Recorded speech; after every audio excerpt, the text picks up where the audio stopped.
Sets. What is set? Set is an unordered collection of well-defined distinct elements. That means collection of different objects. Right? Subset. Let A and B be two sets. Then if every element of A is also an element of B, then A is called the subset of A, denoted by A subset B.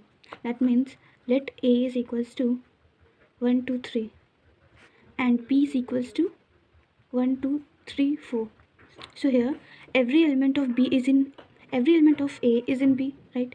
Then A will called as the subset of B. For example, here we can see 1 is in B, 2 is in B, 3 is also in B. So A is subset of B. Now trivial set. If every set is a subset of itself, then it is trivial, like A subset of B, A subset of A. Then if there is any set B, then B is itself a trivial set. That means B is subset of itself. Here we can see phi is a subset of every set. This is true, right? Now proper set. Any subset of A which is not a trivial set, then it is called proper set. Trivial set was if every set is a subset of itself, then it is called trivial set. Then except those set which is a subset of itself, the condition would be number of elements of a set A is should not equals to number of elements in set B. So here we can see that A has total of 3 number of elements and B has 2 number of elements. Then we can see that B is a proper set of A. Cardinality. Cardinality means the number of elements in a set. For example, if A has the elements 1, 2, then cardinality of A will be 2. 2. Once again, we can say that if A is subset of B and B is subset of A, then A is equals to B. Yes, it is true. We can take an example and just understand it. If A is equals to 1, 2, 3, what is given? A is subset of B. That means every element of A should be in B. So 1, 2, 3. Let us suppose I take 4 elements in B. Now it is given that B is also a subset of A. That means every element of B should be in A. So if I remove 4 from here, then we can say that B is subset of A. That means A is equals to B. That means every element A and B both have similar elements. Power set. Let A be a finite set, then set of all subset of A is called power set. Yes. The formula for it is power set of any set A will be given by 2 to the power n, where n is the number of elements. For example, if A has the elements 1, 2, 3, then the power set of this would be 2 to the power 3, that is 8. Here we can see that power set of A is equals to 5, as we have seen above that 5 is a subset of every set. So we can say that 5 is an element of a set A, and 1, 2, 3, 1, 2 combination of all this would be the power set. Right. Cartesian product. What is Cartesian product? Let's see. Let A has the elements A and B has the elements 1, 2, 3. Okay. Then A cross B. Cartesian product is always noted by A cross B if there are two sets A and B. For that, A cross B would be the Cartesian product. Here we can see that we have A is equals to A comma B, B is equals to 1, 2, 3. So A cross B would be combination of this A with all the 3, B with all these 3. Right? So here I have written all this. In here we can denote it by like this. A has the elements A comma B, right? B has the elements, let's see what it is. So A to 1, A to 2, A to 3. That means A to and B to 1, 2, 3. So we can denote it like this also. We can draw the diagram for this also. Similarly, let's check if A cross B is equals to B cross A or not. So B cross A means 1 with all these two, 2 with all these two, and 3 with all these two. So the elements are not same, as we can see that A cross 1 and 1 cross A is not same here.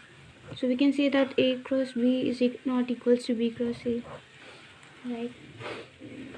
Also, the number of elements in A cross B would be given as m into n, where m is the number of elements in A and n is the number of elements in B.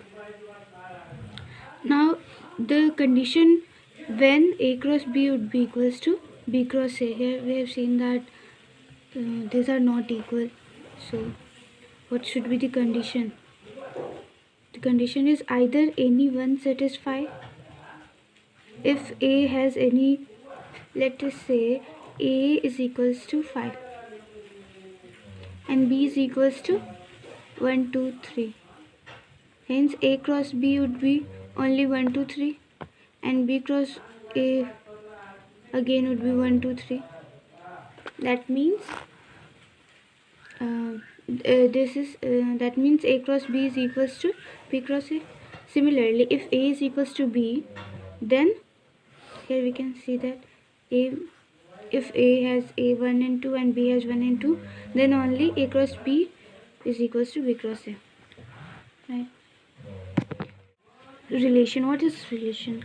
Let us suppose A and B are two sets, then every relation from A to B is subset of A cross B. Right? Now, number of relations possible is 2 to the power m into n, where m is the number of elements of A and n is the number of elements of B. What is reflexive relation? It has three parts: reflexive, symmetric, and transitive. Let's see what is reflexive. A relation R on set A is said to be reflexive if x comma x belongs to R for every x belongs to A. For example, if A has the element 1, 2, 3 and R is a relation on A cross A, then R should have the elements as 1, 1, 1, 2, 2, 3, 3. Hence, then it will be called as reflexive relation. Similarly, irreflexive relation. What is irreflexive relation? A relation R on set A is said to be irreflexive if x is not related to x. That means if let's see an example. If A is 1 and 2, A has the elements A 1 and 2, then A cross A will be 1, 1, 1, 2. Combination of this all. A cross A will have 4 elements, as we have seen in the previous page, that it is the number of elements in A cross B would be m cross n, where m is the number of elements of A and n is the number of elements of B. Here A cross A would be given as this. That means total number of elements in A is 2, so 2 cross 2, that is 4. So 4 elements are there. So 1, 1, 1, 2, 2, 1 and 2, 2. Now let's see. Let's check it. How it would be an irreflexive relation. So then R is equals to 1, 1 and 1, 2. Then it's not reflexive, not irreflexive. Okay. If R is equals to 1, 2 and 2, 1, then it is called as irreflexive relation. That means x, for irreflexive, x comma x, where x is not equals to this x. That means x is not related to R. So the smallest possible irreflexive relation would be phi and this set. What is symmetric relation? If x is related to y, then y is also related to x for every xy belongs to A. That means if we have this set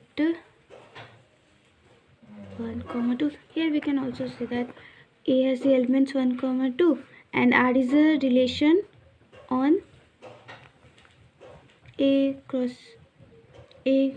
Okay, then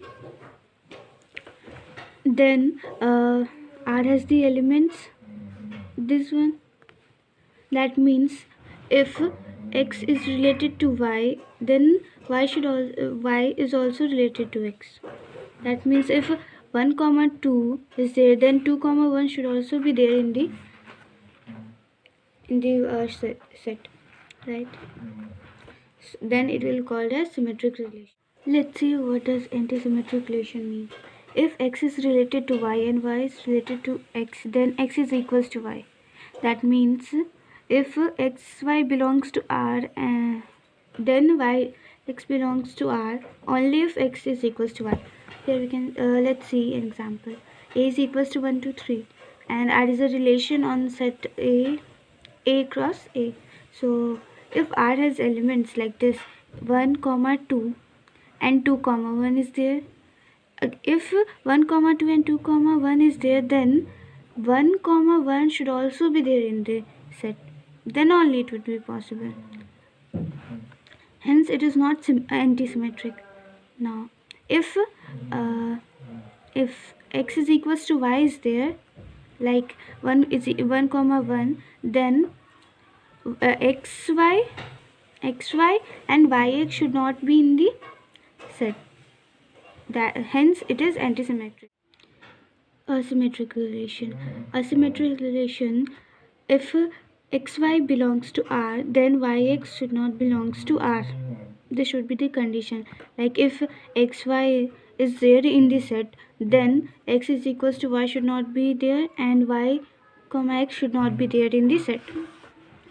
And every asymmetric is antisymmetric. Every asymmetric relation is an antisymmetric relation. Let's see what is transition relation. If xy belongs to r and yz belongs to r, then xz should belongs to r. Like if 1 2 is there in a set r and 2 3 is there in the set r, then if 1 comma 3 is there, then it will be called as transitive relation.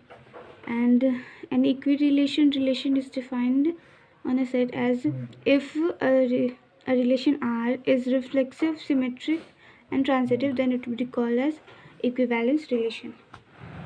Let's see what is partial ordering relation. Partial ordering relation. If R is reflexive, antisymmetric and transitive, then that relation will be called as partial ordering relation. Reflexive means x comma x belongs to R. Antisymmetric means x comma y and y comma x is possible only when x is equals to y, or if x is equals to y is there, then x comma y does not belongs to R and y comma x does not belongs to R. And transitive means if xy belongs to R and yx belongs to R, then yz belongs to R, then xz should also belong, should be also there in this relation R. Now see what is poset means. Poset means partial order set. A set A with partial order relation R defined on A is called poset. It is denoted by A, D, semicolon and R, where R is the poset. Right? Hence, for being a poset, the given set should fulfill the condition for the partial order relation. Then only a relation R on that set is called as poset. Let's see what is totally ordered set, TOS. A poset A semicolon R is called totally ordered set if every pair of elements in A is comparable. If every element of A is comparable, then only we can say that it is a TOS. First of all, it should be a poset, and then the elements should be comparable. Let's say an example. Set of all real numbers defined as A hyphen greater than equals to. less than equals to. Let's check whether this relation is a poset or not. Then we will see whether the elements are comparable or not. For poset, the three conditions are there. Reflexive, for being a poset, first of all, the set should satisfy the conditions for partially ordering relation, that is reflexive, antisymmetric, and transitive. Then it would be called as poset. Here we can see that 1 comma 1, 2 comma 2, and 3 comma 3 belongs to the sets, hence it is reflexive and also comparable. We can say here 1 is less than equals to, that is 1 is equals to 1, and similarly 2 is equals to 2. Antisymmetric, 1 comma 2 is there and 1 comma 1 is there, then 1 comma 2 and 2 comma 1 should not be there, hence it is satisfying the antisymmetric condition. Again transitive, 1 comma 2 and 2 comma 3 and 1 comma 3 is there, so it is transitive, hence it is a poset. Now see, it all the elements are comparable. 1 is less than equals to 1, 1 is less than equals to 3, and 1 is less than equals to 2, hence it is a total order set.